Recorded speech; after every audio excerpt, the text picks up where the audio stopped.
Democrats welcomes you to our fundraiser. We are very, very glad you're here tonight. I think we're honored today to have here George McGovern, who opened the door for people to get active in the political process. I'm very honored to be able to introduce two gentlemen, and one of these two gentlemen in January 2009 will be sworn in as the next congressman of the 10th District of Illinois. And going first will be Jay Footler. Jay? I believe that Mark Kirk and George Bush have taken this country in the wrong direction. And I want to make that knowledge work for the things we really care about. Better health care, education, real homeland security, and an end to this disastrous war. Now, as you know, this district is a much more hospitable place for Democrats than it was back then because of the hard work of people like you who have fought to reaffirm and reestablish our democratic values and principles.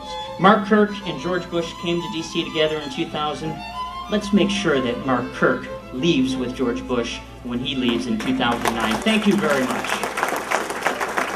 It's now my pleasure to introduce the second candidate we have here tonight. Please welcome Dan Seals. I talk a lot about the incompetence of this administration, but as I've looked over the last year or so and what we've seen so far, I think we've gone past incompetence and straight through to insanity.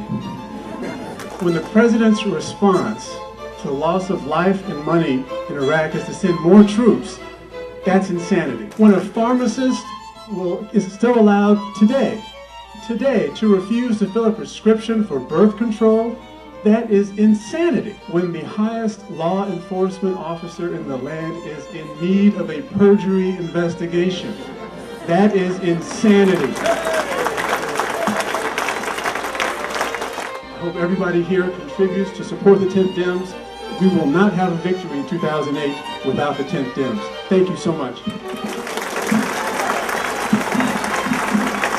I'm especially pleased to receive this honor from and named after George Rosenblatt, a perfect role model of a truly dedicated volunteer and a wonderful human being. George, we owe great appreciation for your work. This is such a great honor for me. I've worked for almost 4 years with many of you, along with many other 10thDems volunteers. And so many of you are incredibly talented, dedicated, and tireless in your work for political change in the 10th District. Thank you so much. Thank you. In the year 2000, President Bill Clinton awarded Senator McGovern the Presidential Medal of Freedom. And he said so aptly of the senator, George McGovern is one of the greatest humanitarians of our time.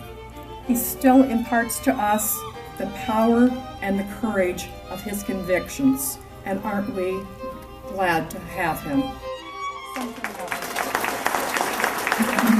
My daughter said, "Why are you going to the 10th Congressional District?" And I said, well, basically, just to come right to the point, it's because they're my kind of people. I can tell you this, there are more impeachable offenses against Bush and Cheney than were ever against Richard Nixon. You know that our military budget is bigger now than all the 185 other countries of the world combined. How many Americans know that? This bunch that's running the government today are running the national debt through the sky. And now, I just want a president and a Congress that will follow the Constitution.